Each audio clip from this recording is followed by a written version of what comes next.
Okay, so we're diving deep today into some stuff you sent over about niche journals. Right. Yeah. And looks like there's some potential there for making some money. Absolutely. Yeah. There's definitely some interesting opportunities. All right, well, let's see what we can uncover here. Right. So we're talking about these printable journals, right? Yeah, exactly. And, the term low content pops up quite a bit. Uh-huh. What's that all about? Well, basically, low content just means you don't have to, design some super complex interior or Oh, write a ton of stuff beforehand. yeah. Right. It's more about providing a simple framework for people to fill in themselves. Gotcha. So like lined pages, maybe some prompts, some trackers, that kind Yes, of. exactly. The user ends up creating most of the actual content. And that's why they're easier to create, right? Yeah, that's a big part of it. You can often use templates and adapt them to different themes. Makes sense. So less work for the creator, but still a lot of value for the person using the journal. Cool. So let's get into some of these niche examples that the material talks about. Sure. First up, we've got the dream journal. Oh, yeah. Seems like a lot of people are fascinated by dreams, right? Definitely. And what's interesting is just the act of writing down your dreams Yeah. can actually make you remember them better. Really? So the journal itself can actually help you tap into your subconscious more. Like it's almost like a tool for self-discovery. Yeah, I think you could definitely say that. Cool.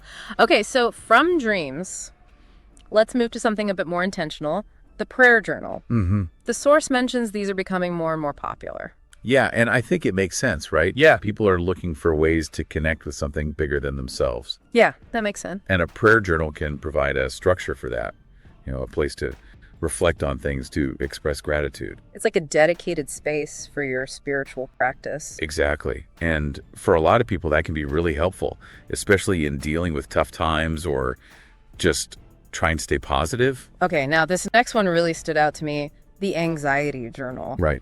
Because the source points out that anxiety is like a huge global issue. Oh, it's massive, and it's only becoming more prevalent. Yeah, so that right there tells you there's a big need for something that can help. For sure. Yeah. And that's where the anxiety journal comes in. It gives people a way to track their moods, Right. figure out what triggers their anxiety, Huh. try different coping mechanisms and see what works. So it's like taking control of your mental health in a really practical way. Exactly. Yeah. And there's even some research that suggests that journaling can actually reduce anxiety symptoms for some people. Wow, that's really powerful. It is. It turns the journal from just a diary Yeah. into a tool that can actually improve your well-being. And maybe even help your doctor understand what's going on if you're struggling. Definitely can give them valuable insights. All right, let's shift gears a bit to something a little more positive, the gratitude journal. Oh yeah, everyone's heard about gratitude these days. Right, it's all the rage. And for good reason. There's tons of research showing how beneficial it is for your happiness. Absolutely. A gratitude journal just provides a simple way to actually put those practices into action. By making it a daily habit, right? Exactly.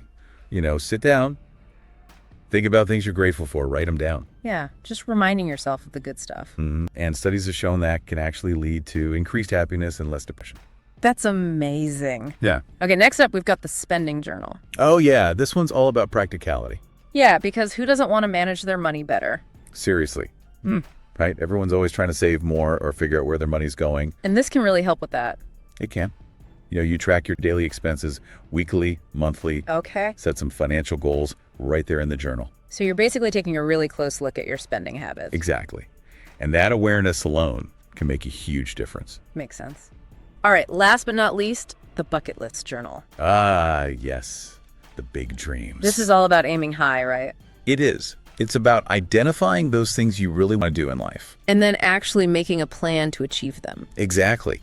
And I think what's cool about this one is you could even expand on it. How so? Well, you could have one journal for brainstorming your bucket list. Okay. And then separate journals for each goal, Oh, interesting. where you track your progress and document your experiences along the way. So you're creating this whole journey around your dreams. Yeah, that's That's really cool. Okay, so we've seen a bunch of different niche journal examples here. we have. What's the common thread that makes them potentially successful? The key is finding a niche that has high demand, but not a ton of competition. Okay, so you're looking for a sweet spot. Exactly. You want to meet a specific need for a specific group of people and do it in a way that stands out. Because if you're just doing what everyone else is doing, it's going to be tough to break through. That's right. You got to find that unique angle.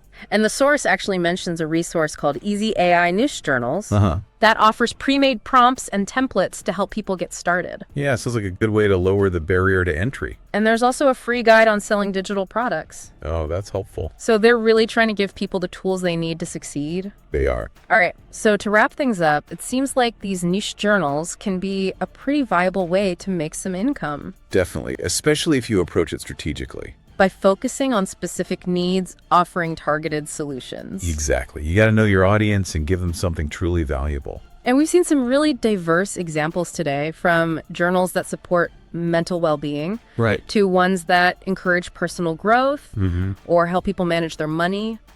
It's amazing how many different areas these journals can tap into. It is. So here's a final thought for you. Think about all the different unmet needs out there, Okay. or even your own passions. Mm-hmm. What could you turn into a successful niche journal that would really help people? That's a great question.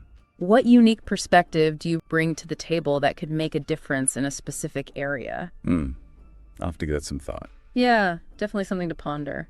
It is. All right, well, that's a wrap on our deep dive into niche journals. Great discussion. Thanks for joining me. Pleasure as always. And until next time, keep exploring, keep learning, and keep diving deep.